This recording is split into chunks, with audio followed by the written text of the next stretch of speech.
todos los días lloraba. A mí me ha somatizado la ansiedad con vómito. Ahí me servían a mí y yo guardaba la comida ahí porque no me la comía. Ay, qué flacuchenta, que yo regalaba mi once. Siempre tuve un desorden alimenticio. Y cuando es que él se lanza y me coge un seno y me dice algo así como, ¿son de verdad o de mentiras? Cogí a ese pobre muchacho, me tiré encima y lo tiré al piso y dele y no lo soltaba. Entré después del colegio en una etapa de depresión. Hola, ¿cómo están? Estamos nuevamente acá en este podcast. Saquen una hojita, porque aquí la gente saca una hojita. Vamos a seguir viendo la ortografía de nuestros invitados y hoy tengo una invitada muy especial, espectacular. Fue profe, pero yo considero que todavía es profe y la van a escuchar porque productora audiovisual y nos va a contar parte de su historia, de sus etapas escolares, como lo hemos venido haciendo en todo este tiempo. Hoy está con nosotros Lisette Karina Vega. Karina, bienvenida a nuestro podcast. Ya solo con la entrada de Lisette, soy yo ya, nombre de estudiante. ¿Se sintió regañada? Moni, gracias. No, me sentí como una verdadera estudiante. Ay, Cari, gracias por estar hoy acá con nosotros. Muchas gracias por la invitación. Bueno, yo invité a Karina porque la conozco, hemos compartido en escenarios laborales y no laborales también, y tengo que contarles que he aprendido muchísimo de Karina y se van a dar cuenta poco a poco en esta entrevista. Y además Karina tiene historias por contarnos, unas historias, yo creo que me sé la mitad, pero las etapas escolares de lo que hemos venido hablando sí hacen parte fundamental de nuestra vida, quizá es la mitad de nuestra vida, y por eso Karina está hoy con nosotros. Yo de una vez pregunto, ¿para qué le digo a Karina qué se dedica actualmente y si vamos a llegar allá? Voy a preguntarle ya a Karina. ¿Hizo kinder, prejardín, pre-kinder o qué? ¿Cuál fue su primera experiencia escolar? Preescolar. Preescolar. ¿Preescolar es antes de kinder o el preescolar es el kinder? No, preescolar es cuando uno tiene 5 años, no sé eso en qué rango va. ¿Y después de eso primero? Y después de eso primero. Ah, entonces era, digamos, como el kinder. Ahora es el kinder. Sí, pues antes era el kinder, ahora le llaman preescolar, sí. Ah, no sé. En mi época era preescolar. Preescolar. Listo. ¿Dónde hizo preescolar? En el colegio José María Esteves. ¿Cómo le fue en preescolar? Ahí. Pues la verdad es que en mi época de preescolar y primer grado, todos los días lloraba porque sentía que me abandonaban en el colegio. Así que lloraba todo el tiempo y bueno, esos 2 años fueron difíciles. ¿Y qué lugar ocupa entre sus hermanos? ¿Tiene hermanos, cierto? Sí, tengo 2 hermanos, yo soy la menor. Esa es la menor. Uh-huh. ¿Y quién la llevaba al colegio preescolar? Primero me llevaba mi mamá, los primeros días. Después me llevaba mi hermano mayor. Pero cada vez que me dejaba, o sea, que yo atravesaba el portón del colegio, sentía que me abandonaban y que nunca más me iban a buscar. Pero no, después a las 6 de la tarde volvía por mí. ¿Y cuánto tiempo duró llorando en el colegio? 2 años. ¿Todos los días lloraba? Todos los días lloraba. Y como yo entraba al mediodía, entonces el resultado era que venía recién almorzada, lloraba y lloraba hasta que vomitaba. Entonces fueron 2 años de vómito y lágrimas. Ay, ¿en serio? Sí. ¿Y vomitaba de tanto llorar, digamos? ¿O? Sí, y los nervios, o sea, como, pues ahora, yo creo que ahora uno vendría a decir, bueno, eso, la ansiedad que me causaba el sentirme abandonada, ¿sí? Entonces, claro, de tanto llorar, el resultado era el vómito. Así que ningún niño quería estar al lado de la niña que se vomitaba. Solo un amigo que actualmente todavía es mi amigo. Me acompañó en mis vómitos. Y me acompaña todavía en mi época actual. Ay, Cari, ¿y vomitaba todos los días? Sí, claro. O sea, es que siempre, o sea, como que siempre a mí me ha somatizado la ansiedad con vómito y malestar en el estómago. Claro, el nerviosismo. Claro, el nerviosismo. ¿Qué hacía la profesora? Nada, o sea, ella intentaba como ayudarme, pero ya después de que vio que esa situación no pasaba, pues ya lo que le decía era a mi amigo, que le digo Gillo, de cariño, por favor acompáñala, y ya, él siempre estaba ahí. Entonces ya ella sabía que eso era, así que me tenía agüita y ya. Y limpiar, porque a la profesora le tocaba limpiar mis desastres. ¿Y la recogía en la tarde su mamá? Me recogía en la tarde mi Mi mamá tenía que hermano. trabajar. Entonces mi hermano me recogía a las 6 de la tarde. Ay, Dios mío, me parte el alma de solo pensar. Bueno, yo ahora lo veo Pues chistoso, sí, pero, uno- pero en esa época pues no, era difícil. Y pues no es tan chévere porque hay algo en los niños, y es que cuando uno es niño uno no usa filtros. Así que uno dice todo y pues eso es doloroso, Los niños son crueles, pero dicen la verdad. dicen la verdad. Ah, sí, ¿qué le decían sus compañeritos? La niña que se vomita, aparte que era súper delgadísima. O sea, eso sí fue como algo que tuve que llevar toda mi vida hasta que entré a la universidad y ya cogí cuerpo. Pero era muy delgada, así que siempre hacían alusión a esa característica mía, pero de forma negativa. ¿Cómo? ¿Qué decían? Ay, qué flacuchenta, que había un comercial de Alpina que no sé si lo alcanzan a ver, que era Paco el Flaco. No me acuerdo. Bueno, eso fue hace tantos años, pero había un comercial de Alpina que así se llamaba, el Paco el Flaco. Cualquier cosa lo hacía volar. Entonces esa canción, pues todo el tiempo me la cantaban, porque yo era Paco el Flaco en versión femenina. Así que, por ejemplo, en el comercial salía que él iba caminando y pasaba el viento y Y él se se lo llevaba. agarraba de un palo o de un poste o lo que fuera porque lo hacía volar. Bueno, sus compañeros, digamos, le hacían bullying Sí, con este comercial. sí. ¿Y usted qué hacía? Nada, ya como que, o sea, uno se acostumbra a eso, A la montadera. a la montadera. Y pues cuando yo decía en mi casa, no, es que tal cosa, entonces me decían, tranquilo, que eso no es real, eso no es verdad. Usted no es así, el viento no se la va a llevar. Sí, como cosas que me hacían como, ah, bueno, si mi mamá dice que el viento no me va a llevar, pues no me va a llevar. ¿Sí? Pues porque uno es pequeño y pues no logra entender muchas cosas. Pero yo siento que eso fue muy bueno. Ahora que soy adulta, puedo decir, eso fue muy bueno, porque me fortaleció. O sea, eso aportó muchísimo a mi carácter. Entonces creo que sí. Que en ese momento ni en mi niñez ni en mi adolescencia eso no era bueno. O sea, eso me hacía sufrir, sí. Pero después uno ve que sí sirvió. Y también decían los niños, por ejemplo, no se junten con la que huele feo por vómito o algo así. Pues probablemente sí. No lo tengo como tan ahí presente en mi mente, pero sí sé que era aislada. ¿Sí? Claro, la niña Sé que vomitada, era ¿quién va a aislada. querer sentarse al lado? Claro, y el vómito tan horroroso Ahí. que es. Sí, la arepa, el huevo. Solo mi amigo Gillo, él sí. ¿Y el por qué sí? Pues no sé, él es especial. O sea, él es muy generoso, es muy bondadoso. Y tan pequeñito ya darse cuenta, ¿cierto? Sí. Porque me imagino Y que siempre- sentía era como empatía. Él siempre ha sido muy empático con las bonito. personas y con los animales también le gustan. Y dice usted que actualmente es su amigo. Actualmente es mi amigo. O sea, ¿llevan cuántos años de amistad? Uy, pues tenía 5 años. ¿Y ahorita Karina tiene tengo cuántos? 31. 26 años de 26 amistad. años de amistad. Yo no tengo amigos de 26 años. Bueno, Tan bonito. Sí. Bueno, entonces esto fue, usted dice 2 años, fue preescolar y primero. y primero. O sea, en primero primaria todavía lloraba porque la dejaban en Exacto, el mismo colegio. exacto. Pero en primero pasó que no tenía a Gillo. Gillo se fue. Estaba en otro salón. Ah, O sea, no lo estábamos cambiaron de en- salón. Sí, exacto. Pero conocí otro amigo Ajá. que se llama John. Y todavía Todo con también, el sonido de la Y, ¿no? Gillo, John. y todavía también somos amigos. Bueno, John la acompañó en primero. John me acompañó el primero. Y pasaba la misma situación, el vómito, Sí. llorar. En este caso, digamos que en descanso, que era como mi momento de ir a lo conocido. Y pues lo conocido era Gillo, ¿no? Sí, claro. Era destapar la lonchera. Y algo muy chistoso de la lonchera es que en esa época a uno le echaban el huevo cocido. ¿A quién quiere comer huevo cocido en el descanso? Nadie. Y menos cuando uno tiene revolcón estomacal.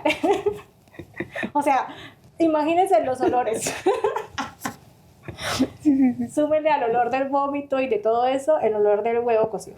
Bueno, eso pasaba en mi lonchera, entonces nunca quería comer. Y eso también hacía que yo fuera delgada, porque yo regalaba mi once o cosas así, no. Terrible, Sí. Cari.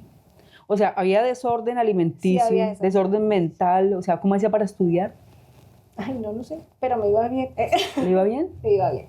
Sí, de pronto porque no me distraía o no sé, pero sí siempre tenía un nivel de concentración muy profundo.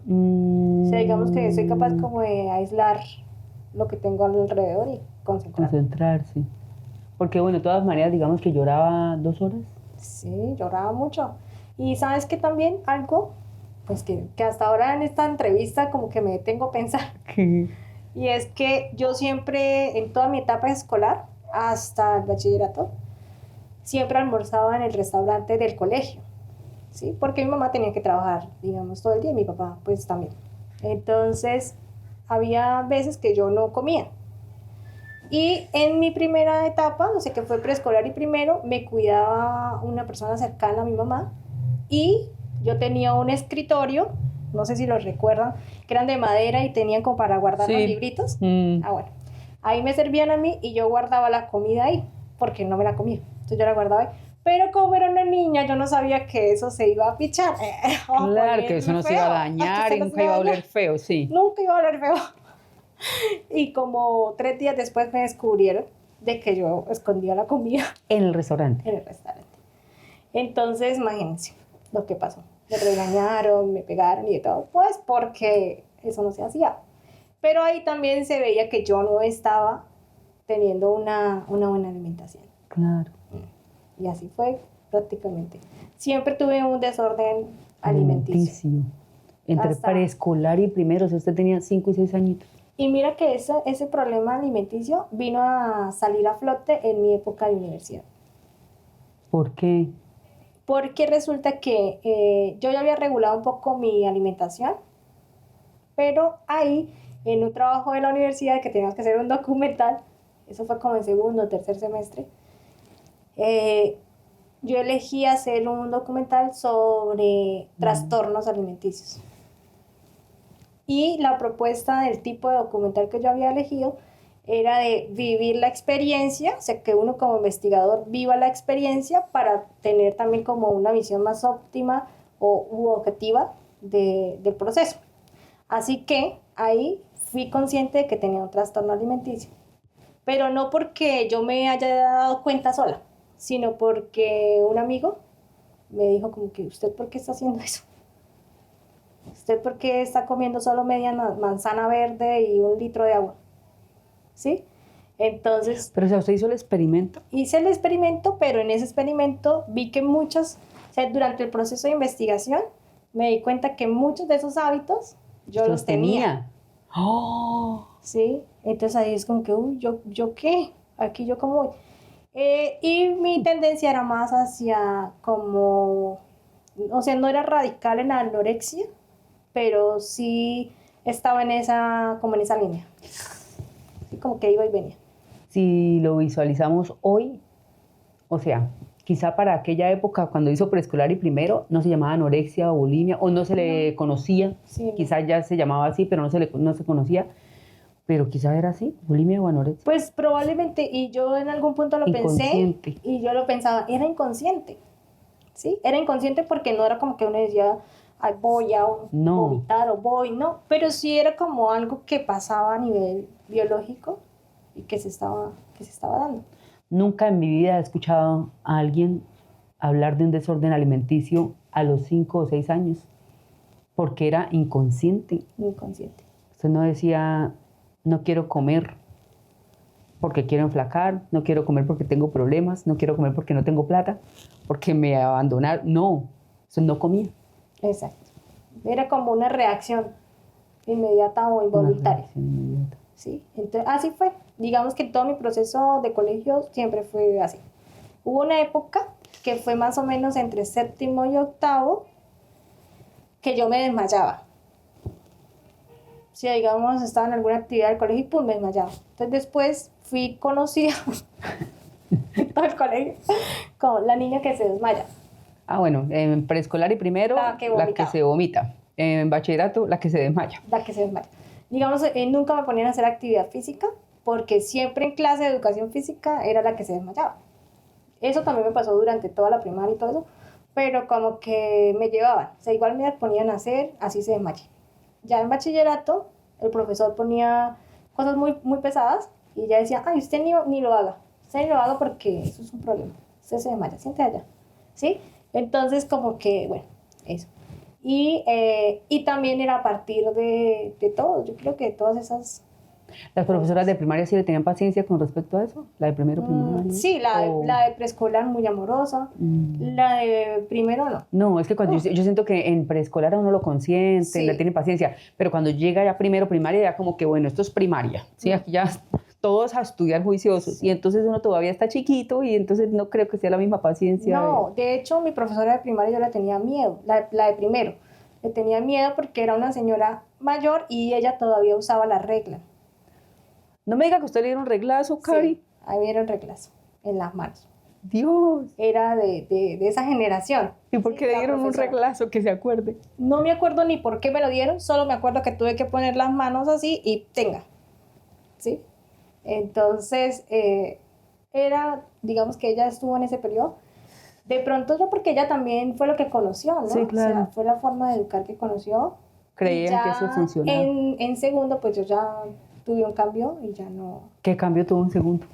Nos fuimos a vivir a Venezuela y bueno, entonces segundo allá y bueno, así como que viene, va cada año y así. ¿Y por qué se fueron para... ¿Usted de acá, de Colombia? Yo nací en Venezuela. Nació en Venezuela, Sí. pero Mis empezaron papás, en Colombia. Sí, mis papás son colombianos. Entonces nosotros generalmente pues veníamos a vacaciones acá. Por un tema de salud, nosotros estuvimos acá, lo que fue mi etapa de preescolar y primero. Ya después nos vamos y después de ahí para allá, eso es entonces, venir. Segundo primaria en Venezuela. Segundo. ¿Cómo le fue allá? Pues debe ser la educación diferente, ¿no? Y sí, es diferente. O sea, digamos, a mí me pasaba algo en todo ese proceso, o sea, de esos años, antes de radicarnos nuevamente acá en Colombia, definitivamente, pasaba que cuando yo llegaba a Venezuela era la colombiana. Y cuando yo llegaba aquí a Colombia era la venezolana. Entonces recibía bullying en cualquiera de los dos lados por nacionalidad. Y yo decía, ¿y yo de dónde soy? Claro. Como que no me sentía ser parte de ninguno de los dos lados. Entonces queda como esa falta de identidad. ¿Y se sentía mal? Sí, claro, porque uno era señalado y aislado. ¿Sí? Claro, entonces, no es parte de no nosotros. Es parte.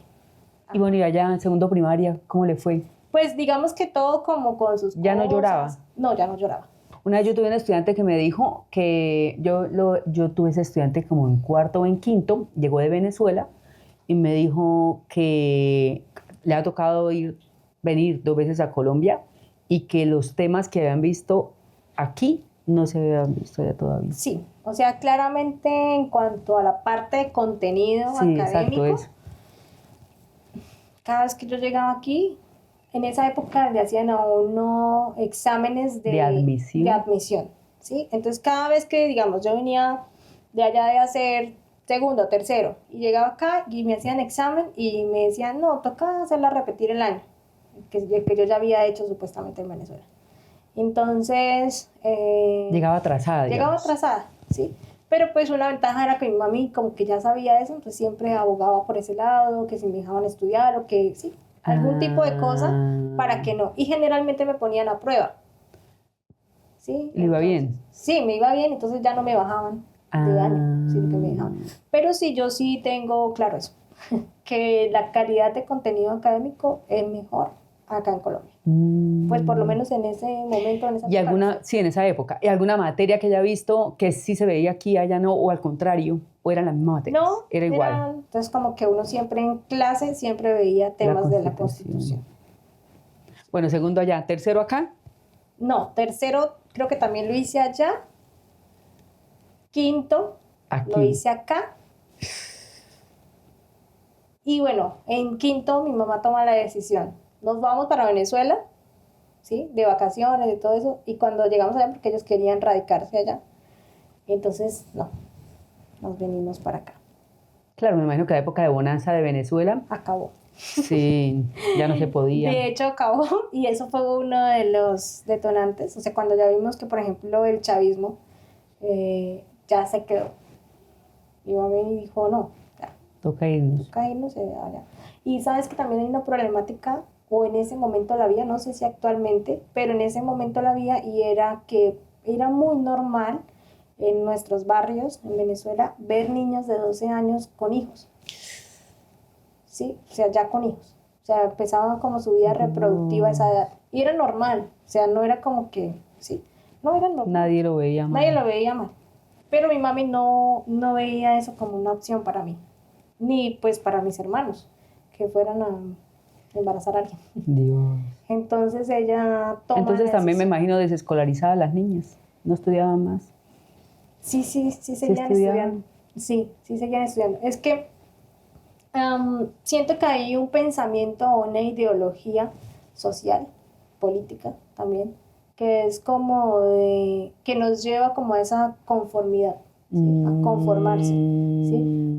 Sí, es que mira, allá para estudiar le daban a uno todo, transporte, no había que pagar la educación, aparte nos daban cosas para estudiar, uniforme, todo. O sea, es que yo digo, daban todo, Sí. pero a veces dar todo no funciona, porque no hay un componente de compromiso y de exigencia.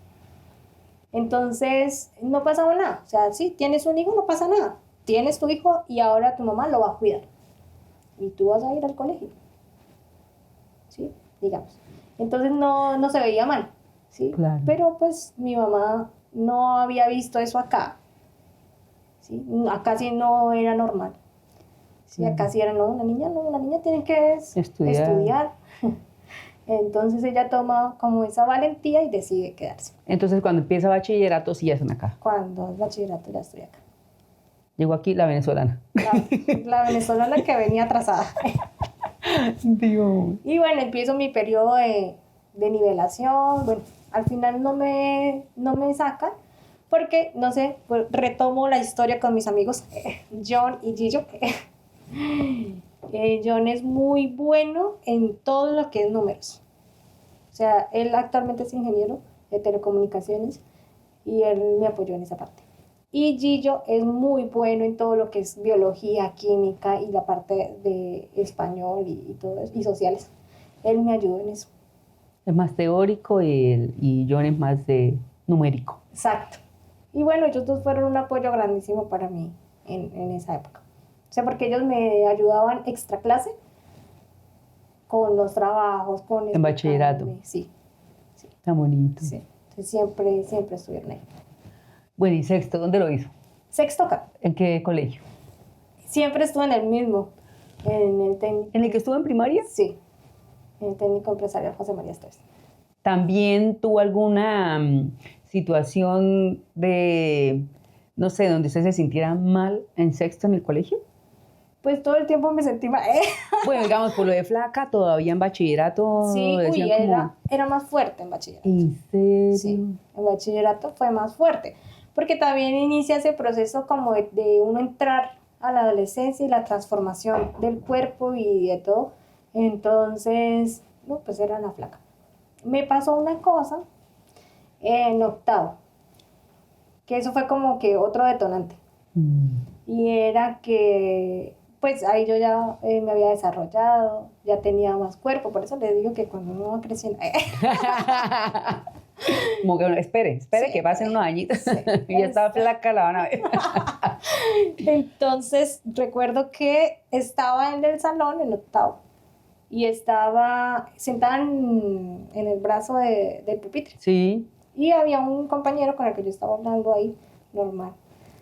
Y cuando es que él se lanza y me coge un seno, ¿sí? Y me dice algo así como que, no sé, como que son de verdad o de mentiras. ¡Oh! Dios mío, yo creo que ahí yo estallé lo que nunca había reaccionado En la toda vida. mi vida.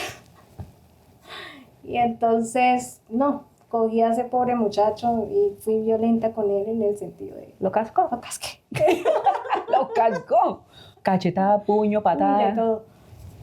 A tal punto que nadie nunca me había visto reaccionar de esa manera.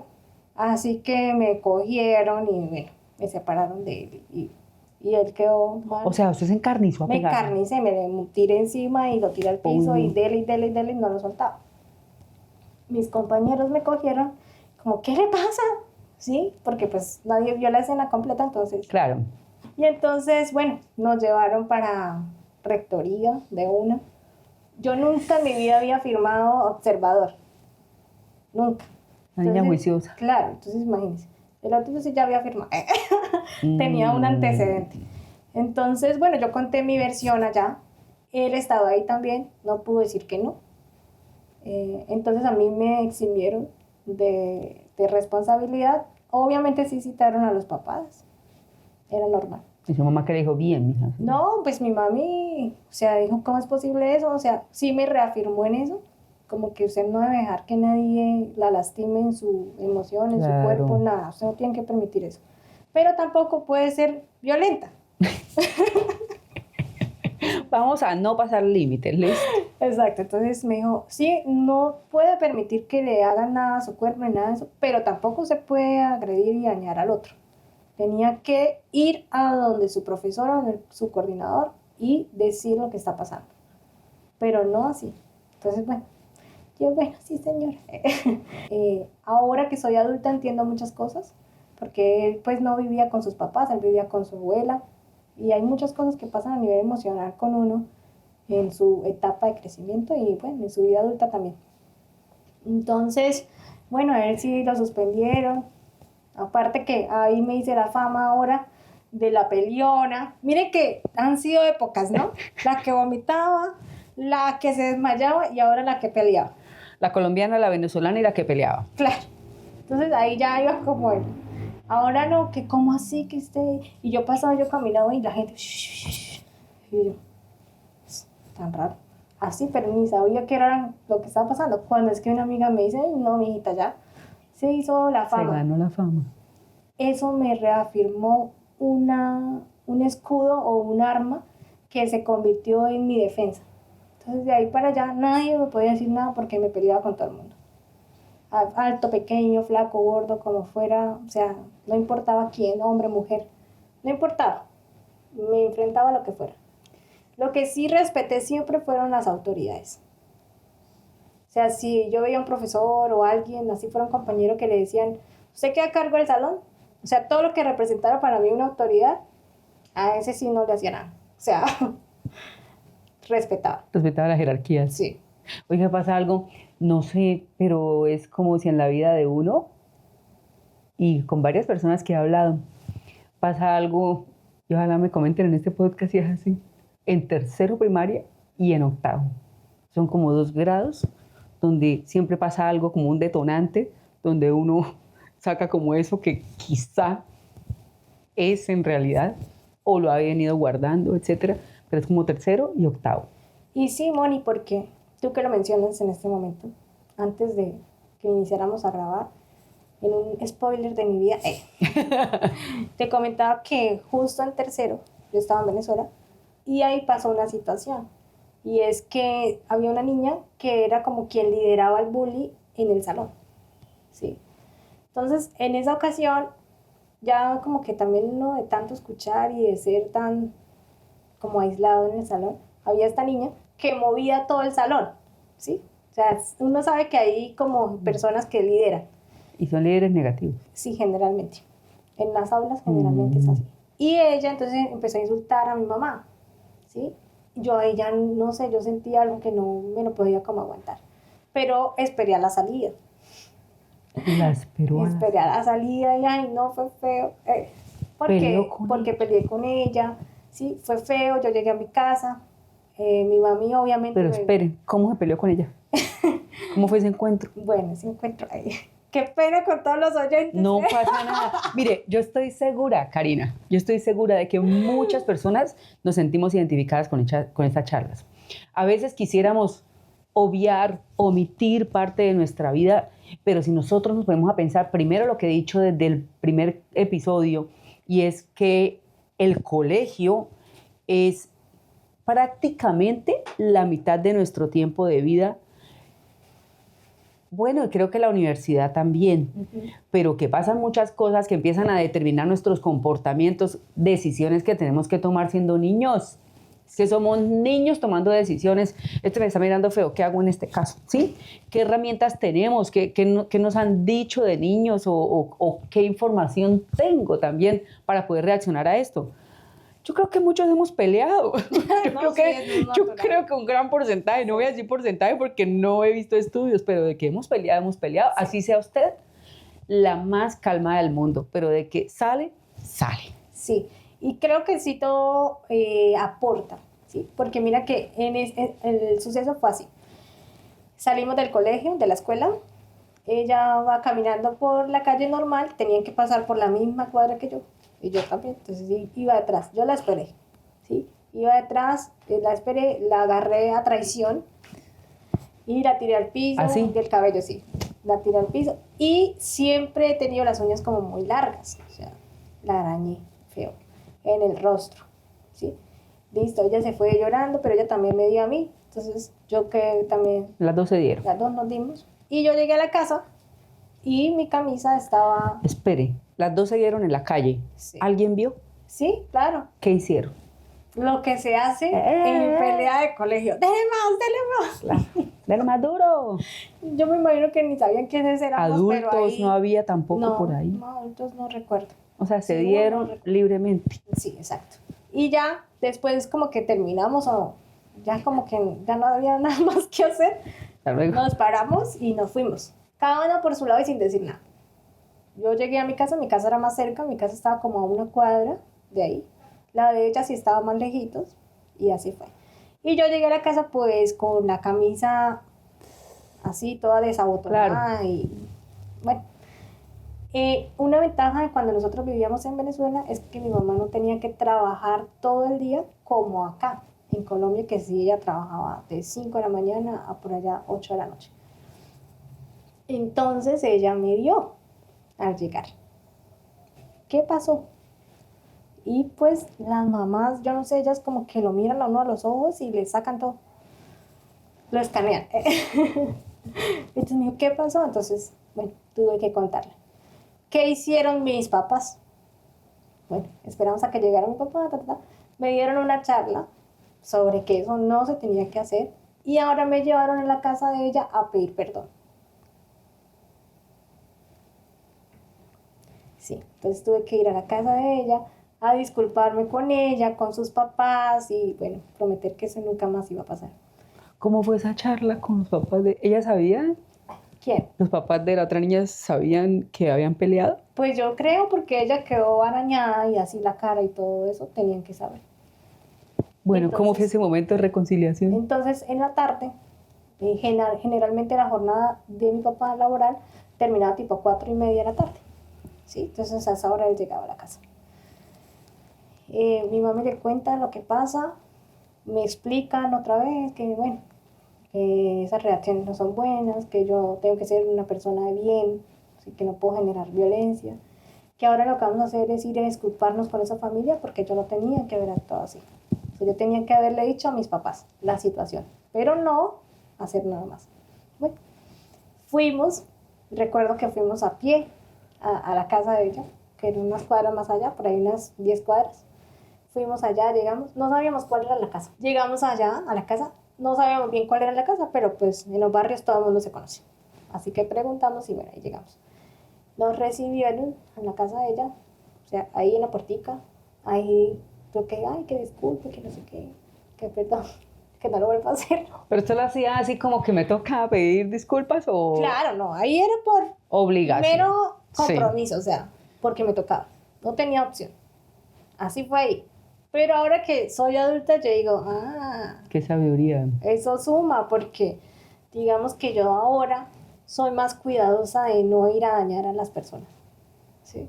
Que antes, pues no, pero ahora sí.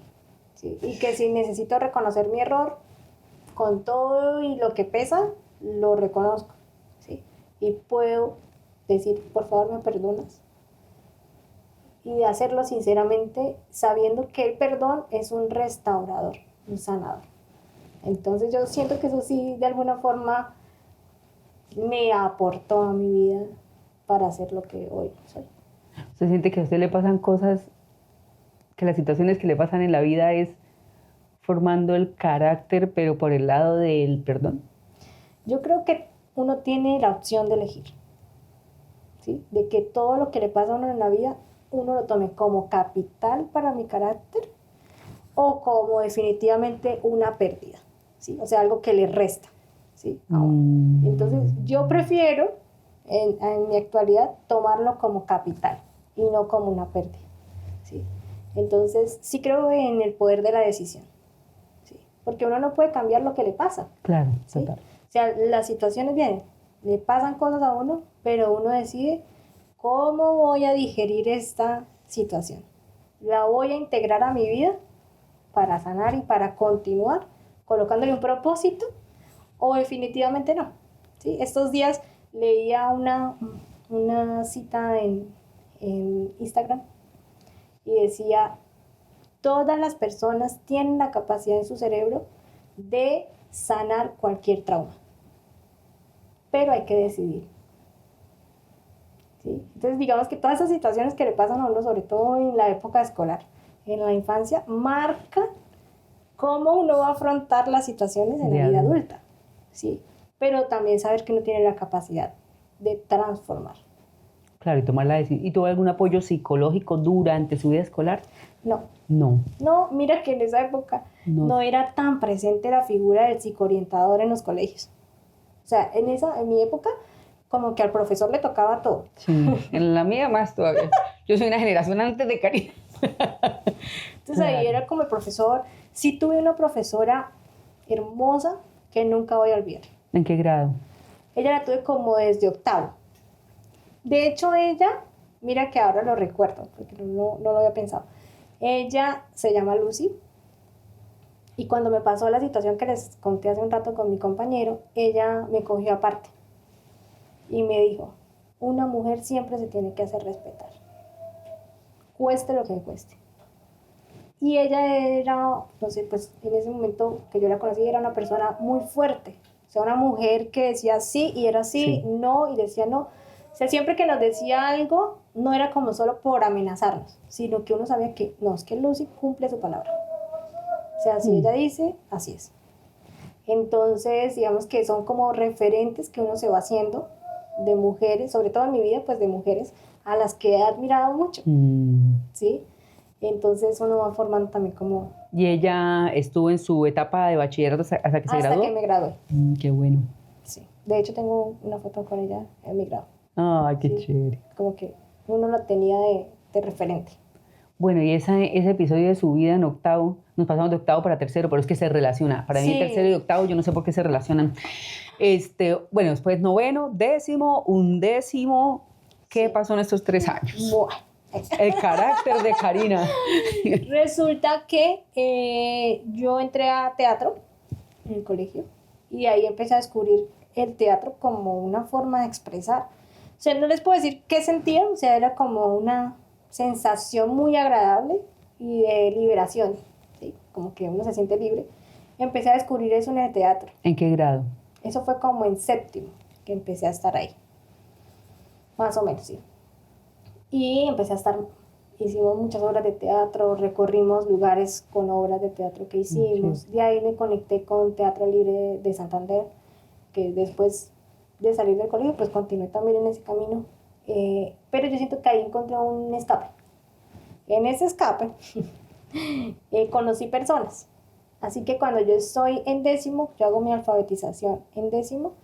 Yo hice mi alfabetización con los invidentes de Santander, ¿sí? En mi instituto de invidentes, que en esa época estaba, creo que ya actualmente no está. Yo hice mi alfabetización allá y allá conocí a 2 personas que trabajaban con juventudes en la parte política.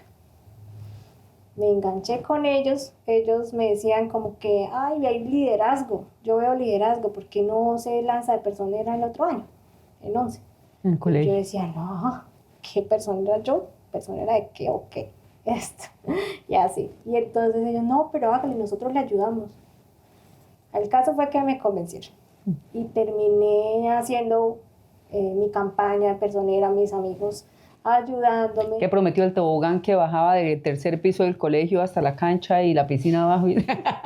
No, eso no. Cuando yo estudié, me acuerdo que hay que ser el candidato, yo no sé por qué hacían eso.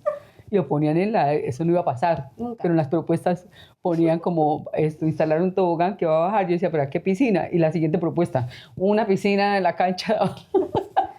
No, sabes que yo creo que la ayuda de estas 2 personas fue muy valiosa porque ellos sí me dirigieron. Claro, o sea, cosas bien. que sí se podían hacer. Sí. Entonces, digamos, como pintar el colegio, se podía hacer.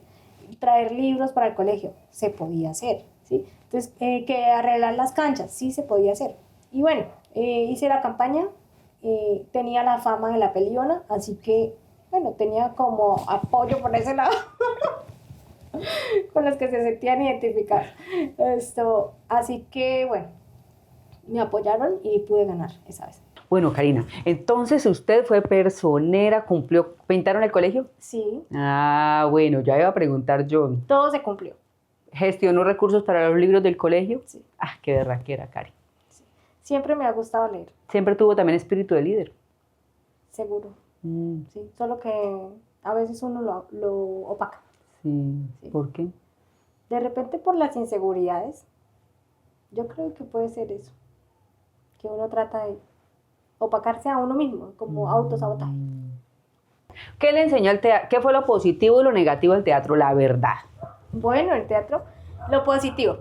Siempre estuve rodeada de personas profesionales, Mayores. mayores.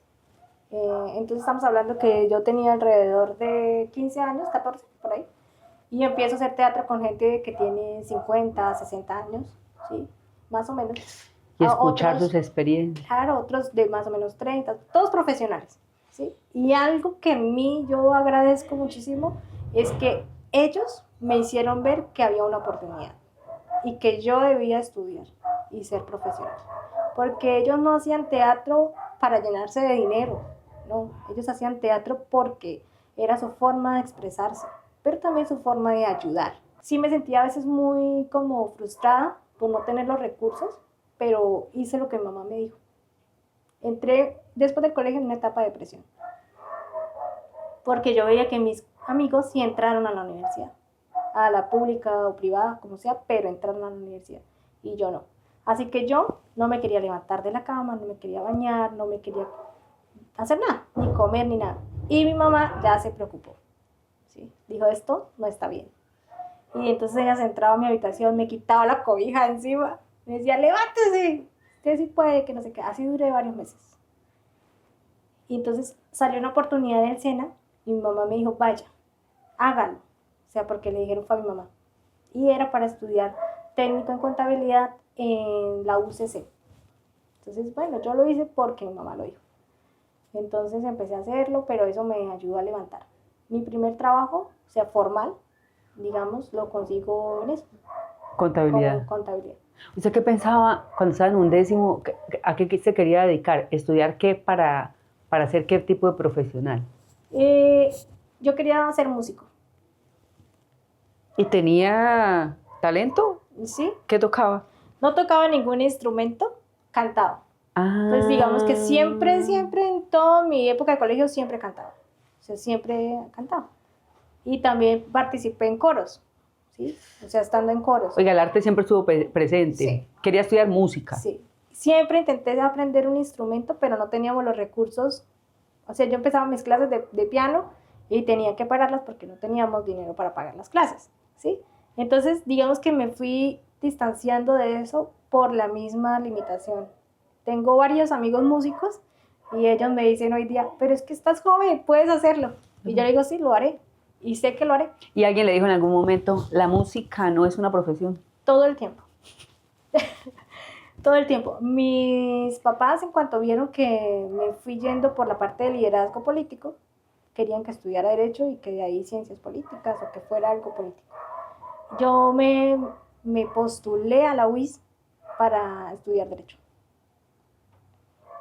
Y pasé. Pero nunca dije. Estoy confesándolo. Es la primera vez que no sabía yo. Sí. Usted pasó las pruebas, o sea, su admisión Sí. fue admitida en la UIS para estudiar Derecho. Sí. Usted dijo, no voy a contar, no voy a decir nada. No. ¿Porque no quiero estudiar Derecho? Porque no quiero estudiar Derecho. Es que, ¿saben qué pasó? Yo me puse a pensar y me imaginaba todo. O sea, me imaginaba yo cómo estaba vestida y siempre me imaginaba vestida de gris oscuro, con esa ropa aburrida. Perdón por los abogados, pero es que hay unos que no tienen estilo. Entonces, y yo me veía a mí así. Claro, no, y es lo que uno se imagina y ve, o sea, es una realidad.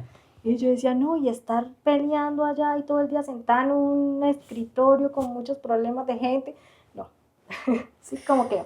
Y ver otras cositas de la política que no me gustaron, que eran como los favores eternos, Sí, claro. la deuda siempre, porque usted hizo por mí, entonces sí. Y yo siento que la política podría ser distinta, y no de esa forma, pero es como el sistema común denominador. Sí. Eso no me gustaba, ¿sí? Entonces, ¿qué hice? No dije nada y me hice la loca. Dios. Y ahí empieza mi proceso de sentirme mal, de estar deprimida. Ah, un y momento todo eso. entonces. Pasó a la UIS, Universidad Pública. No dijo nada. Usted dijo no pasé. Sí, Sí, tocó decir no pasé. sí, no pasé. Después de eso, usted observa que sus amigos están en la universidad, Claro. pero usted acaba de rechazar una. Sí, Listo. Entonces, un momento de depresión de su vida, no saber qué hacer. exacto. No quiero estudiar Derecho, Ujú. sin embargo, quiero estar en la universidad. Y a música en la UIS sí no pasé. Porque no tocaba instrumento. Ah, no tenía nociones, claro. Ah. Y hay prueba musical. Sí, y yo quería estudiar en la UNAM, porque había dirección coral. Y eso era lo que quería estudiar. Pero yo fui hasta la UNAM, o sea, y no tenía ni para el bus, así que me fui a pie y Una universidad privada. sí, y me fui a pie y todo, llegué allá, pero averigüé, o sea, me fui sola, ¿sí? Porque de verdad no quería. Cuando es que me dicen que el semestre valía como 6 millones y pico en esa época, que era un montón, ¿sí? No, eso yo, la UNAP queda en Terrazas, ¿no? Que es como así Sí. subidita. Toda esa bajada, yo lloré y lloré y lloré y no entendía por qué, ¿sí? Y yo decía, pero ¿por qué si yo quiero y no puedo? No tengo el recurso, era lo que veía en ese momento. Y lloré y dije, bueno, pues no va a ser y ya, punto. Yo siento que ahí ya cerré mi ciclo con la música, o sea, en el sentido de aspirar ser, ¿sí? Usted Pero dijo, ya no fue. ya no fue, ya no fue. Así que bueno, dije, ya no fue, la música ya no fue, así que empecé a mirar alternativas. Yo estaba estudiando contabilidad ahí, ya había entrado. Ah, sí, O sea, técnico en técnico contabilidad. en contabilidad, me levanto, es más o menos un año que dura ese técnico y yo lo estaba haciendo solo por compromiso con mi mamá, no más. Mi profesora de contabilidad era revisora fiscal y ella siempre me decía, usted no debería buscar un arte, estudie diseño gráfico, algo. ¿Por qué? Porque yo entregaba mis informes contables con colores. Entonces ella me decía, no, es que un informe contable jamás se puede entregar así, con colores, ¿no? ¿Cómo se le ocurre? Que no sé qué, siempre, ¿sí? Entonces ella me decía, de verdad, se lo digo con mucho cariño, estudio un arte. Y bueno, yo conseguí mi práctica y estuve haciendo mi práctica en una empresa de publicidad. Trabajé con una tía que ella es publicista. Entonces, ahí trabajé en la parte de contabilidad, en la empresa de mi tía. Y bueno, todo lo empecé a hacer así. Y fui creciendo, pero yo me sentía muy frustrada porque yo decía, yo no quiero ser contadora. Esto no me gusta. Esto me hace sentir mal. Y yo salía de trabajar donde mi tía y me iba llorando a mi casa porque yo no quiero estar. No quiero estar con más facturas, ni recibos, ni Exceles, ni nada de eso. Pero ahí aprendí a usar Excel. ¿Sí? Y es una herramienta muy poderosa, muy buena. Entonces, creo que la contabilidad me aportó esa parte de organización y planeación. Y así fue. Entonces, cuando estoy trabajando... contabilidad? Sí, terminé, me gradué, conseguí mi trabajo. ¿En ¿sí? contabilidad? En contabilidad. Con eso pagaba la universidad.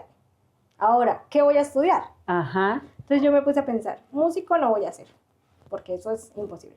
O sea, imposible para mí en ese momento. Y dije, pero sí quiero algo que tenga que ver con el sonido. Y me puse a buscar. Y es cuando encuentro la carrera de producción de radio y televisión. Cuando estoy revisando el pensum, veo que ahí se usa, ahí mencionaba música, edición de sonido, y yo dije, esto es lo mío.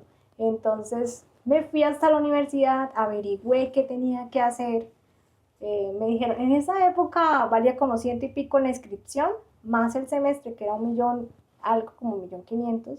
Que era en ITAE. Que era en ITAE, y de ahí para allá se fue aumentando el precio cada semestre. Y así, entonces me acuerdo que cojo los papeles de inscripción y me siento al frente de la universidad y me pongo a llorar. Porque digo, sí, tengo los 150.000, 50 y algo para pagar la inscripción, pero ¿cómo voy a pagar el semestre? Porque el mínimo en esa época estaba como en 480.000, más o menos. Y yo, no, Dios mío. Bueno, ya me acuerdo que mi tía, de hecho, es muy parecida a Mónica. ¿A mí? Sí. O sea, en su forma. ¿Por en qué? su forma de ser. Y yo creo que por eso hago esa relación. Porque son mujeres que lo que se proponen lo cumplen. Y para mí siempre han sido referentes. Entonces mi tía en ese momento me llama y me dice, ¿dónde está? Entonces yo le conté y pues como estaba llorando. Y, ¿por qué está llorando? Entonces yo le dije, no, es que estoy aquí en la universidad y yo no voy a poder estudiar y no sé qué. Bueno, entonces mi tía me dijo, vaya esta noche a mi casa. Me fui a la casa de mi tía. Y mi tía sacó su billetera y puso las tarjetas de crédito de ella encima de la cama de ella. Y me dijo, yo no tengo plata para pagarle su carrera, pero sí tengo tarjetas. En todas esas tarjetas hay cupo. Yo le voy a dejar esa tarjeta para pagar el semestre. Y usted va a pagar cada cuota con lo que está ganando en el trabajo. Entonces, escoja. Ay, qué bella la tía. Entonces, yo le dije, esa, cualquiera. Esa. Y entonces mi tía con eso al otro día me acompañó, hicimos el pago de la universidad. Como yo trabajaba en la empresa de ella, pues me descontaban de una vez la cuota. Claro. Y así pude pagar mi universidad. Así, ese método lo usé como hasta tercero o cuarto semestre. Los últimos semestres ya los pagaba yo de otra forma, con otro crédito, y así. Porque sí sabía el tema de los intereses y todo eso, sí, la contabilidad ya me lo había enseñado, así que yo buscaba reducir. Le sirvió la contabilidad. Sí. Entonces estudió producción de radio y televisión. Sí. Y terminó la carrera. Terminé la carrera. Cuando a mí me hicieron como el tour por la universidad en la inducción, fuimos al laboratorio de radio y televisión. Y estamos haciendo eso y esos como declaraciones internas que uno hace, ¿sí? Yo estaba en ese laboratorio y yo dije, aquí tengo que trabajar yo. En este laboratorio. En este laboratorio tengo que trabajar yo. Y así, en la inducción. Empiezo a estudiar normal y empiezo a averiguar cómo hay que hacer para trabajar ahí. ¿Sí? Entonces yo le pregunté a una chica que trabajaba allá y le dije, ¿cómo hago? Y ella me dijo, bueno, tiene que estar pendiente de unas convocatorias, se postula y ahí pues le hacen un proceso y miran si puede o no. Y yo, ok, listo. Había un requisito que era como ir más de segundo semestre, entonces yo dije, bueno, en tercer semestre toca. Pero siempre estuve pendiente, ¿sí? Preguntando qué requisitos y todo eso. Antes de empezar tercer semestre, hicieron la convocatoria. Presenté mi hoja de vida, me postulé y me llamaron a entrevista, ¿sí? Estaba con 2 personas. Entonces ahí le decían a uno quién quedaba y quién no. Y nunca yo había experimentado eso pues en un trabajo formal, ¿no? Entonces me di cuenta que las diferencias, las pequeñas diferencias, eran las que iban a hacer que contrataran a uno o al otro, ¿sí? En mi caso, mi diferencia fue el técnico en contabilidad. A usted le sumaba tener el sumaba. técnico en contabilidad para ese cargo, ese que nunca quiso y lloraba y etcétera. Exacto, ese mismo, ¿sí? Que a veces uno menosprecia ciertos procesos en la vida. No, ¿sí? No hay que hacerlo. O sea, gracias a eso la contrataron allí. Claro, sí. Y me lo dijo la psicóloga en ese momento. Bueno, te vamos a contratar porque tienes un técnico en contabilidad y porque has trabajado en esa área. Porque es lo que necesitamos ahora mismo. Ya, okay, gracias. Claro, vieron en usted como organización, estructura, lo que necesitamos acá en el laboratorio. Sí.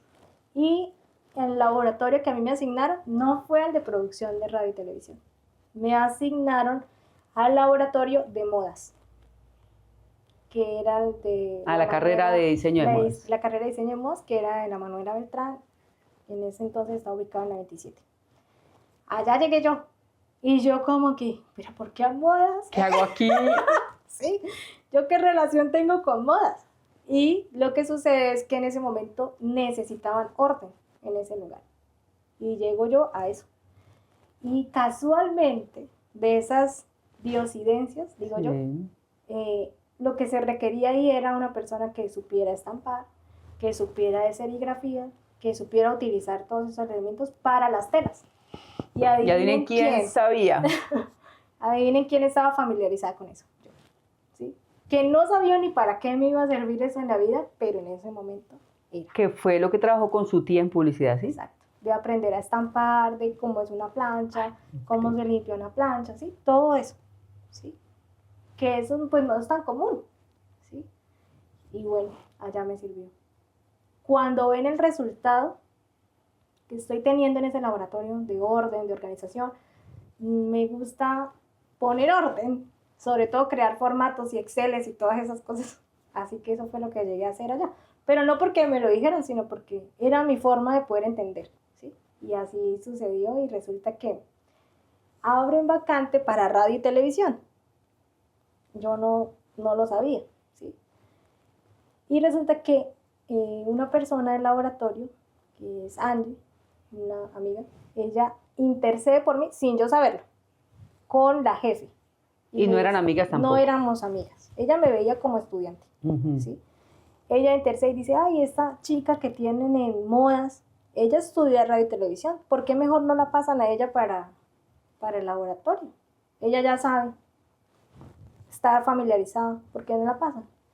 Y entonces la jefa me dice, no, porque si yo la quito de allá, entonces ¿quién va a seguir poniendo modas. orden en modas? Entonces, bueno, ella intercedió y me pasaron para el laboratorio de radio y televisión. Y allá estuve por varios años. Estuve ahí hasta que me gradué y un año más. ¿Y un año más? Casi que el jefe de radio y televisión. Sí. Luego estoy ahí, en este cargo, y empiezo a hacer un diplomado, y yo me postulé, y era un diplomado en marketing digital. En esa época, pues que el marketing digital no era como ahora. Apenas empezaba. Sí, apenas empezaba. Estoy yo haciendo ese diplomado, y allá empiezan a hablarnos de la rueda de la vida, ¿sí? Que son como varias áreas que uno tiene, cómo uno está actualmente y cómo se visualiza en esa rueda. Y yo estoy ahí y otra vez una declaración interna. Yo quiero ser profesora. De esas declaraciones que uno se hace. Y pensé, ¿cómo puedo hacer para ser profesora? Y ahí fue donde tomé valor. O sea, inmediatamente tomé mi celular y le escribí un mensaje o algo así a Mónica, como que tengo que hablar con ella. Sí, algo así. Después la Paréntesis. Yo contrataba profesores. Y en ese momento, el grupo de profesores que teníamos, todos hombres, teníamos una profe que es Marcela, ella estaba pero en comunicación oral y escrita, pero ella era de humanidades, y no me acuerdo de más mujeres. Porque lo que exigía la universidad es que fueran productores audiovisuales. Y si llegaban mujeres, me llegaban hojas de vida de comunicadoras sociales. Y a mí la universidad me dejaba claro, no requerimos comunicadores sociales, necesitamos productores de radio y televisión, o por lo menos audiovisuales o de cine, pero que entiendan el lenguaje audiovisual. Y yo decía, pero no llegan.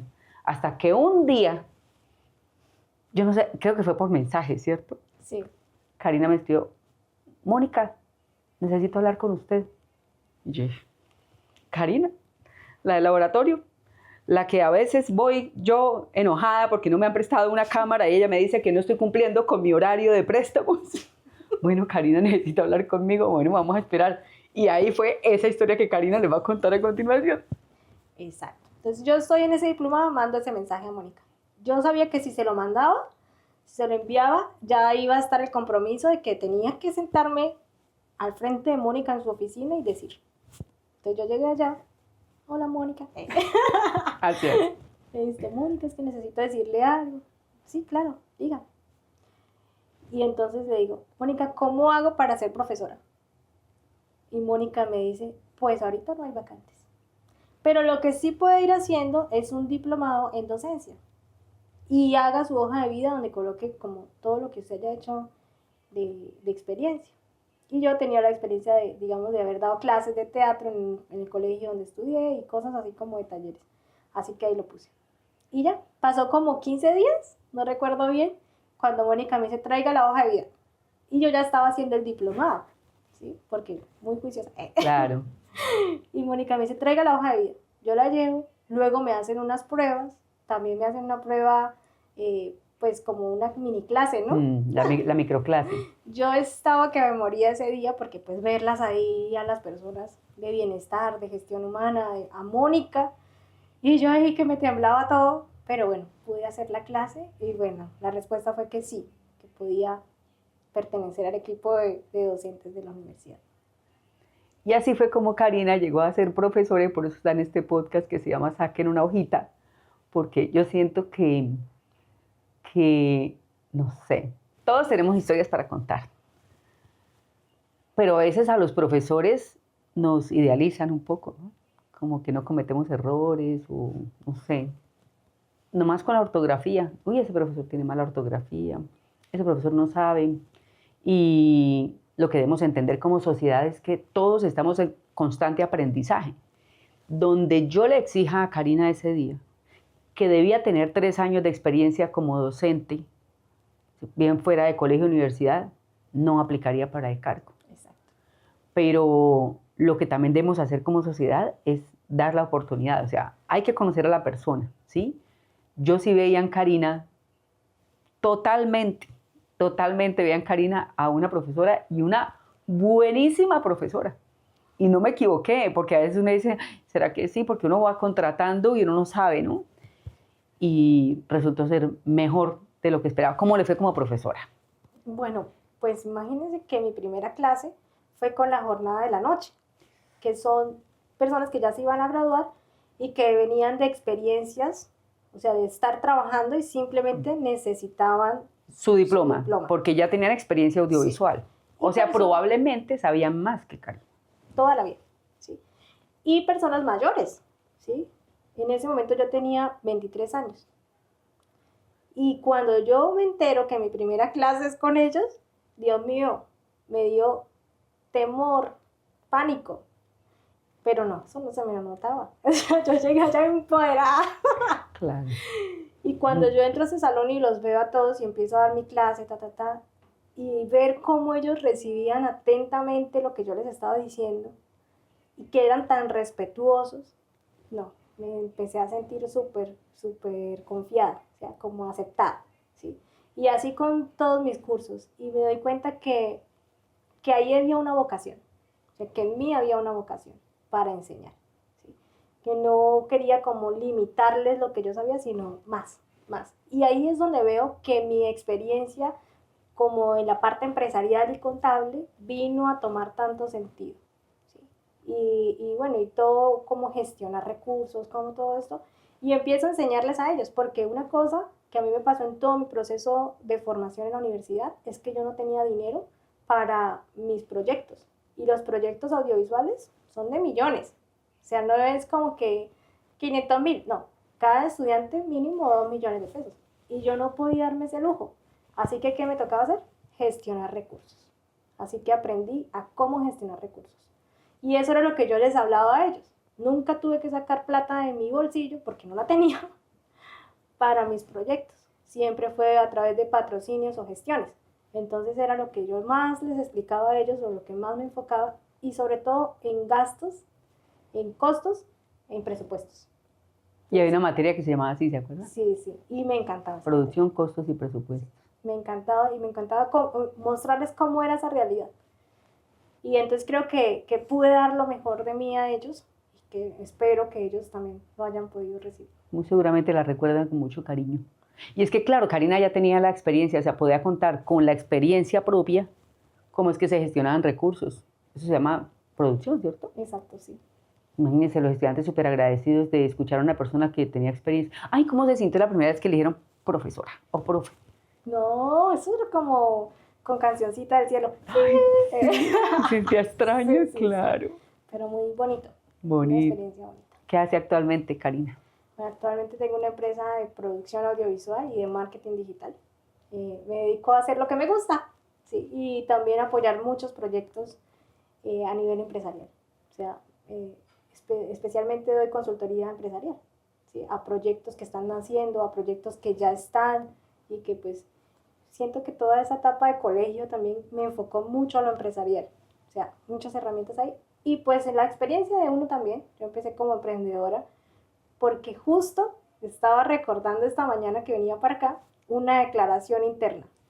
Sí. Y cuando estábamos en la oficina de Mónica, un día estoy yo ahí y voy saliendo y un estudiante me dice, profe, ¿la puedo entrevistar para mi programa de radio?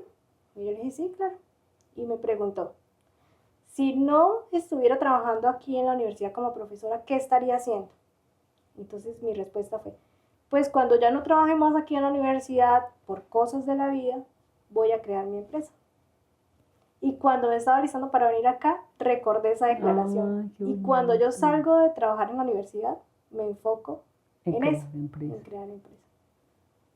Y pues nada, mi sueño es ese. Qué chévere, Cari. Bueno, los que necesiten a Karina, vea, consultoría para empresas, que cuánto necesitamos. Yo a veces digo, una cosa es tener uno la materia prima, el conocimiento, lo que sabe hacer, y otra cosa es cómo gestionarlo, cómo darse a conocer, que eso ya lo hace otra persona, porque uno no puede hacer todo.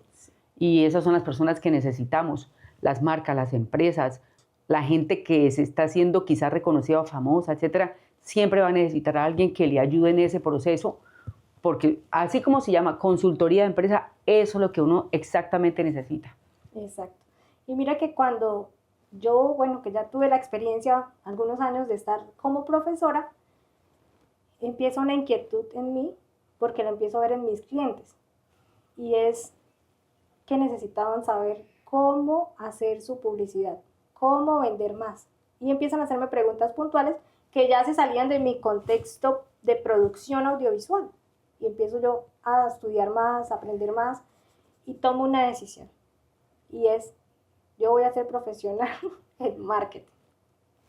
O sea, de esas declaraciones internas, vea que esta conversación me está sirviendo para darme cuenta de que eso es un patrón, un ciclo, que es positivo. Tomar decisiones de hacia dónde vamos. Y yo digo eso, y me postulé a una beca para estudiar marketing y negocios internacionales. Yo no salí en la beca, no salí. Dije, bueno, no salí, no es ahora, será después. Porque no tenía el recurso económico para costear la carrera. Entonces dije, bueno, no pasó. Como después de un mes de que habían publicado los resultados, un domingo en la noche, yo nunca reviso mi correo un domingo, esa noche me dio por revisar el correo y decía, esperamos sus documentos mañana en la alcaldía para recibir su beca de estudios. Se ganó la beca para estudiar profesional en marketing. Pero después de un mes salió o sea, después de un mes de que habían puesto los resultados. O sea, yo ya, nada. Y tenía plazo el otro día hasta las 10 de la mañana. Y vi ese correo el domingo en la noche. No, ¿será que se equivocaron? Y yo volví y leí a ver si era mi correo ahí donde dice para. Ajá. Volví a ver, no, si es mi correo. ¡Ay! Pero ¿por qué después de un mes? O sea, no entendía eso. El caso es que me levanté súper temprano a colocar todos mis papeles en orden para ir a entregarlos. Fui, los entregué, y me dicen, listo, empieza mañana. Se empieza a estudiar mañana. Y yo, ¡oh, Dios! Ese primer semestre para mí fue duro, porque yo entro a la universidad y ahí ya voy a cumplir 26 años. Ahí. Mis compañeros son de 17. 18, claro. 17, 18. Y llevo yo ese ardiente fuego de profesora a sentarse en el pupitre. Claro. Entonces yo quería enseñarle a todos mis compañeros. Claro. Y tuve que hacer un proceso de transición y de reconocimiento de ya no estoy allá, estoy aquí. ¿Sí? Sin embargo, pues eso nunca fue una barrera en toda mi carrera para compartir con ellos cosas que yo sabía y que vine a darme cuenta que mi carrera de producción audiovisual era completamente complementaria a esto del marketing y los negocios internacionales. Claro, entendía más fácilmente entendía todo más fácil. Y habían compañeros que no tenían ni idea. Entonces yo explicarles qué es Photoshop, qué es Illustrator, qué existe Canva, ¿sí? Dependiendo del nivel de cada uno, que hay editores de video, que el video se graba así, que no sé qué. Entonces empezarles a contar todo eso fue muy chévere. No, Igual, fue un súper apoyo para no, sus compañeros. claro, sí. Entonces siempre como que, ay, ¿esto cómo se hace? Y yo, no, mira, se hace así, así, así. Y yo feliz de poderles enseñar. Entonces, profesional en marketing y negocios internacionales. Ay, Cari, qué bonita historia. Que imaginarse uno cuando uno es niño, no tener los recursos, pensar, no, yo quizás no voy a estudiar, me toca ponerme a trabajar. Y ver hacia atrás y decir, vea, sí hice esto, sí, y todavía lo está haciendo. Sí. Sí, y cada vez que yo tengo la oportunidad de hablar con alguien joven que está en su proceso de elegir, yo le digo, sí se puede. ¿Cómo estamos de ortografía? Ay, Dios. No sé, yo Una me pregunta así a sencilla. aprender, Una pregunta suelta, ¿cómo está de ortografía? que me diga la profe Mónica. Resulta que Karina ya tiene este libro a propósito, ¿cierto? Ya lo está leyendo porque me contó que por ahí va. No hay que leerlo en orden. Usted abre esta página y aprende algo. Se abre esta, aprende algo. Eso es lo chévere del libro. Resulta que yo sé que Karina no ha llegado a esta página. Y le voy a hacer una pregunta a Karina. ¿Preparada? No. Hay una página donde yo puse unas palabras que creemos que no existen, o que están mal, mejor, que están mal. Y usted va a leer una, ¿sí? Simplemente me va a decir qué considera que es, a qué se dice? refiere, ¿sí? ¿A qué se refiere esta palabra? Dígala duro. Había. Había. Sin H, con V y con tilde en la I. ¿En qué contexto utilizaría había? Pues primero no había visto el había con, Oye, no había visto, había. con la V y la tilde. Entonces, no sé, pienso como en un avión. Fue lo primero que pensé. Sí, yo también lo relacioné. La primera vez que vi la palabra, yo dije, tiene que ser algo con aviones ¿No? o aviadores. Sí, algo sí. así. Pues, oye, yo creo que la RAE debería estar cuestionando también esa palabra e incluirla. Resulta que la palabra, bueno, en algún momento de su vida, su mamá, su abuelita, en algún momento le dijeron, hay que alistar el avío. Ay, sí, ¿Qué era? como la lonchera. Ajá. Entonces, ¿con qué puede relacionar el verbo aviar? ¿Con el avión? ¿Con la lonchera? Ajá. Sí. Preparar la lonchera, Oh. la comida que se va a llevar. Conjugación presente del verbo aviar, que significa preparar o disponer alimentos. Wow. ¿Ve? Y fíjese que esa relación que uno hace lógica de las palabras, o sea, a mí me pasa así, Karina. A mí la gente me pregunta yo cómo sé ortografía y es que yo voy relacionando todo con todo, ¿sí? Entonces, cuando yo pregunto, ¿alguna vez escuchó avío? La mayoría de las personas me dice sí. Es para que hagan de una vez la relación. Porque a veces nos parece que la ortografía es difícil y no. En muchas ocasiones es cuestión de relación, ¿sí? Asociación. Esta palabra es como de esto. Ya, listo, ya sé por dónde puede ir la palabra. Entonces, no aprendizaje, Karina. Sí, y una confesión A ver. a la profe Mónica. Confesiones. Resulta que siempre, durante toda mi formación académica, se me dificultaba recordar como las técnicas gramaticales, ¿sí? Pero todo lo hacía por asociación. O sea, lo que Y le acabas de funcionaba. decir, me funcionaba así. Pero a mí no me pregunte por qué técnicamente es así. No tengo idea. Vayan y sigan a la profe Mónica. ¿Sí? Pero que a mí me digan no. Pero le quedaba bien porque lo asociaba, Lo asociaba. con. Eso es muy bueno. Sí. Qué buena confesión. Es que eso funciona, eso funciona. ¿Cómo se llama el podcast? Saque una hojita. Saquen una hojita. ¿Está preparada para sacar la hojita? ¡Ay, Dios! Karina le va a hacer 5 preguntas. Aquí bueno, la profesora cuando le decía a uno saquen una hojita, uno se ponía nervioso, ¿no? Claro, y ya me acabo de poner nerviosa. Se acaba de poner nerviosa, Karina. Sí. Pobres estudiantes, cuando uno llega al salón. Buenos días, saquen una hojita y nombre y fecha. Nombre y fecha. No, profe, usted no avisó. No hay que avisar, tiene que estar preparado siempre. Sí. Entonces Karina va a sacar una hojita digital, porque afortunadamente la era digital nos permite, ya no arrancamos la hoja del cuaderno, sino que aquí lo hacemos acá en la pantalla y Karina nos va a responder. ¿Uso mi celular? No, va a estar acá. No voy a hacer trampa. Nada. Karina nos va a responder estas preguntas y acá está la primera pregunta. ¿Cuál es el diminutivo de mes? Tenemos 4 opciones. El diminutivo es mesecito. pero no sabemos si las dos con S, las dos con C, la primera con C o la primera con S. ¿Cuál dice Karina que es? Diría que la B, con S y C. Con S y C. Argumente su respuesta. No me mire porque yo no le voy a poner cara de será. Yo creo que sí. No le voy a decir nada. Simplemente por qué cree que es la B. Agregué, simplemente agregué. O sea, como que vi la palabra, porque digo, asociación. Y creo que todas las, o la mayoría que he visto, cuando es como el diminutivo, se usa la C. La respuesta correcta es la... ¿Sí era? ¡Karina! ¡Qué buena asociación! ¿Sabe yo? Bueno, a ver qué pensó Karina. Los diminutivos terminan con C. A no ser que la palabra termine con S y la S vaya a ser parte del diminutivo, como mesa, mesita. Se lleva la S.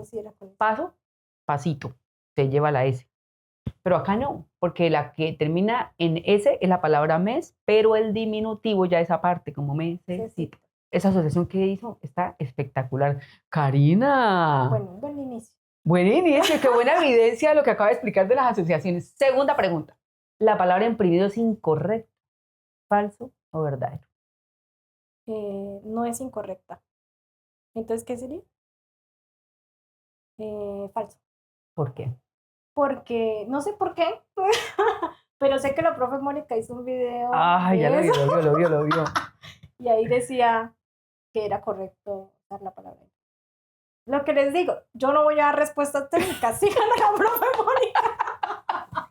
La respuesta correcta es...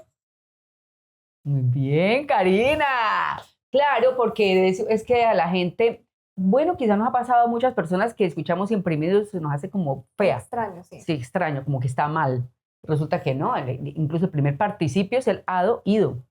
Cansado, dormido, terminado, imprimido, pero no suena como feito y es mejor impreso. Pues las dos se pueden usar, tanto imprimido como impreso. Solo que hay una sugerencia que ustedes la pueden encontrar en el libro para que la vean ya. Tercera pregunta. Escoja la opción correcta, Cari. Juan quiere que yo negocie el precio del auto. Juan quiere que yo negocie el precio del auto. Es la A y le voy a decir por qué.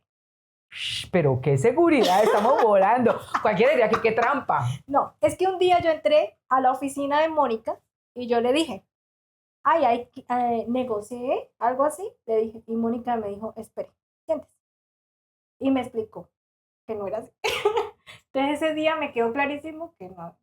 En serio, quizá era algo para la carrera, ¿no? Alguna cosa Sí, que sí, necesitábamos. sí. Y Karina entonces dijo, Moni, negocié. Y yo le dije, Sí. Y ahí sí, yo he dicho en entrevistas que yo no le corrijo a nadie porque me parece como fastidioso estar Pero corrigiendo. sí me encanta que me corrija. Sí, y como estamos en contexto académico y Cari era profesora de mi carrera, yo le dije, verbo negociar, se dice negocie. Uy, o sea, le puse la pregunta que le trajo ese recuerdo. Sí. La respuesta correcta es, Y siempre siempre que voy a escribir o decir esa palabra, me acuerdo de ese día. Por asociación. ¿Serio? Por asociación. Y fíjese que pasa lo mismo con los verbos que terminan en ciar, como financiar. No es financé, sino financiar. Uh-huh. Bien, Cari, muy bien. Cuarta pregunta y vamos 3 de 3. ¿Cómo se conjuga el verbo soldar en presente de la primera persona? Yo soldo, yo soldeo, yo sueldo, yo soldé. Yo diría que la D, pero no estoy segura. ¿De? D. ¿Yo soldé? ¿En presente? Ah, en presente. Sí. Mire, de aquí estoy distraída. Ay, no. Yo soldo. ¿Yo soldeo? Soldo, soldeo. ¿Entre cuáles está? No, yo diría que la A. La A. Sí. La C definitivamente no. La B. Es que sueldo me suena a dinero. ¿Sueldo es el salario? Sí. No, la A. Sea lo que sea. Dana se ríe. Como Dana ya tiene el aprendizaje, Sí. ella se ríe aquí detrás de cámaras. No, pero estoy dispuesta a aprender. Listo, va. ¿Cuál es? La A. La A.